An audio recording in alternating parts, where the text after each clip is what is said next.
Rev up your engines!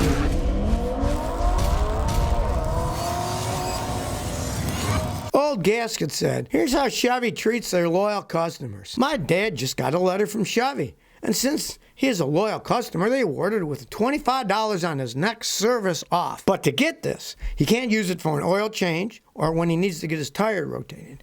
He has to do it on a major service." That got me laughing pretty hard, because instead of then paying $2,000 for the major service, it's only $1,975. Yep, that's how they go, you know.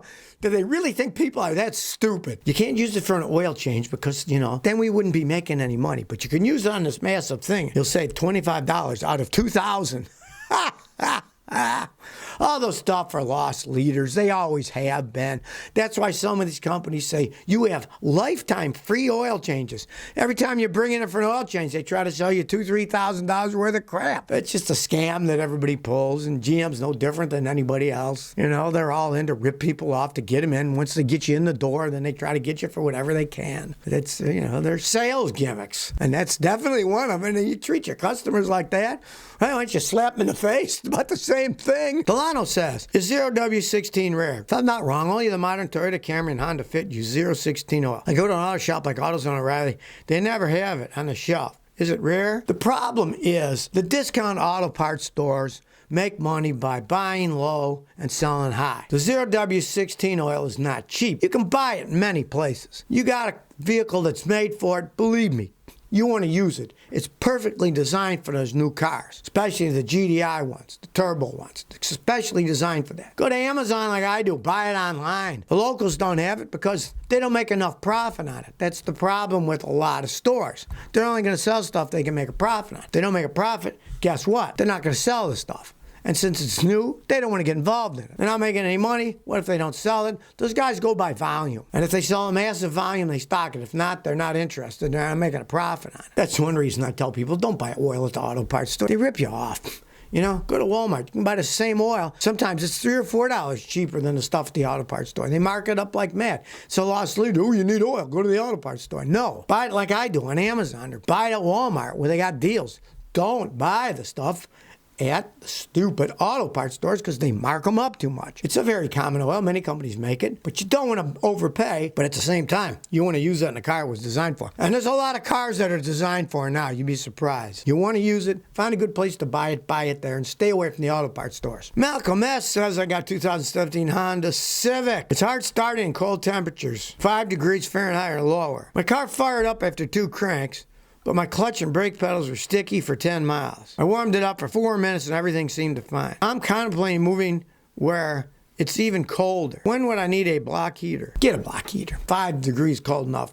It's going to be that cold all the time. Here's the main thing. Starting, yeah, they'll start. But engine oil, when it gets cold, gets thick, it's on the bottom of the engine. Top of the engine's bare metal, the cams. You start it when it's cold. If that oil's really thick, it's going to take longer to get to the top of the engine to lubricate the cams. You're going to wear your cams out. It's going to wear your engine out faster. You got a block heater, that oil is warm. You want a block heater that heats the oil pan. You want the oil to be hot. The coolant isn't going to freeze as long as you got antifreeze in it. You got to make sure you got antifreeze that's good to that temperature, but that doesn't matter. That's just the coolant system.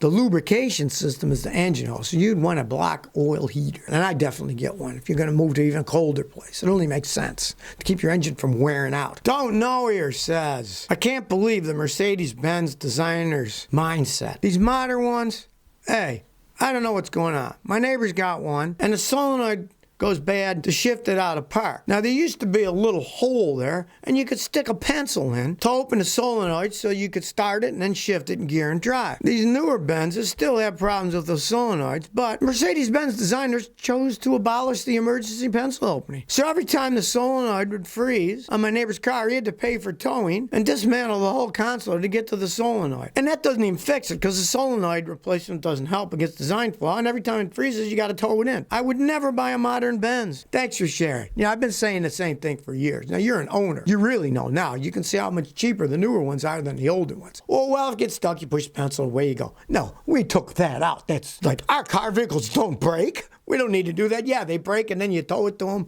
and you spend a fortune. It's the way they are. And if you want to be in that rip-off mentality, keep up with the Joneses with your Mercedes-Benz, go ahead and throw your money. Flush it down the toilet as fast as you can make it. But that's how they build them. If you saw that video I made in Rhode Island, a guy had like a $160,000 one. It was less than a year old, and the thing had all kinds of problems already. The welds weren't even right, and the paint was scraping off, and the mirror was broken. It's unbelievable that people will pay that kind of money for such crap. But as long as they do, they'll keep making it. So vote with your money and don't buy one. Well, here's a surprising fact. Millennials just passed the boomers as the biggest group of pickup buyers. You wouldn't think the millennials would be into pickups like the boomers were, but they are now. Unexpectedly, the millennials have been buying pickup trucks like they're going out of style. They thought it was a blip with coronavirus when it started, but now it's massively increasing. And strangely enough, the exact opposite is happening with them. They're also the biggest market for electric vehicles. The millennials are buying 35% of the EVs, where the baby boomers are only buying 29%. The boomers, of course, getting older and older, buying luxury vehicles that cost a ton of money. So the more something costs, the odds are a boomer's going to be buying it because they have more money. The big question is, will they be drinking beer too while they're driving their pickup trucks around? But the baby boomers are now numero uno when it comes to buying and driving pickup trucks. Well, Elon Musk was named Time Magazine Person of the Year. Now take this into consideration that in 1938, Time Magazine named a man by the name of Adolf Man of the Year back in 1938. So maybe their choices aren't so hot. And really, when you think about it, who the heck reads magazines now anyways? Nobody looks at magazines. They're dead. People don't read magazines anymore. They don't get magazines. I kind of agree with their analytics of the guy, and I quote, they described Elon Musk as a madcap hybrid of Thomas Edison, P.T. Barnum, Andrew Carnegie, and Watchman's Dr. Manhattan. Well, at least they realized the guy's out of his mind. And certainly old Adolf was out of his mind, too. So maybe they are peas in the same pod. Now, of course, old Elon sees everything he does as progress. Other people see it differently. Time Magazine explains that some people see is a testament to capitalism failings. And staggeringly wealthy, mostly white men, play by their own rules, while much of society gets left behind. Yes, isn't that the truth? They make these outrageously expensive electric cars that only really wealthy people can afford. And to make it easier, they will give the wealthy people even bigger tax breaks if they buy the stupid things. It's a game that they're playing by themselves. It's quite obvious. And of course it's a game to say he's the wealthiest man on the planet. Well, that's on the valuation of stock. It's not money. And stock is not money until you cash it in.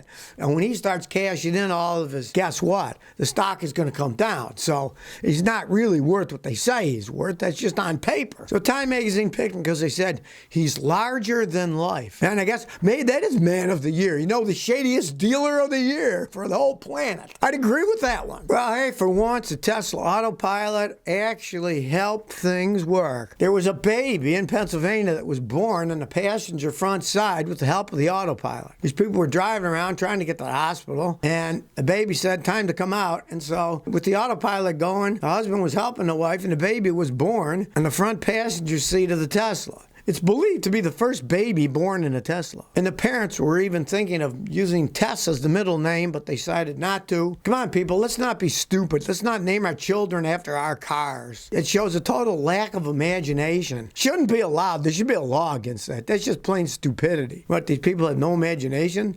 Oh, look, they saw a signpost. Let's call our child Signpost. Driver, husband, he didn't go full. He had an autopilot. He kept the left hand on the steering wheel, and the right hand he gave to his wife so she could squeeze it while she was going into labor. When they got to the hospital, the doctor came and cut the umbilical cord and took the wife and baby into the hospital. Then the husband said he made a sloppy job of cleaning the seat all up because we drove him back home the next day after everything was said and done. Now, this is the leased Model 3, so it's the cheapest one and it's leased. And they're considering buying it, they said. But maybe they will, maybe they won't.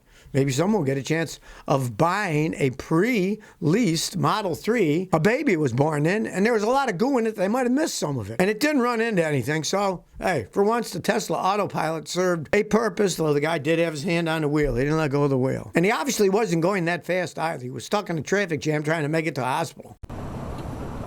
So if you never want to miss another one of my new car repair videos, remember to ring that bell.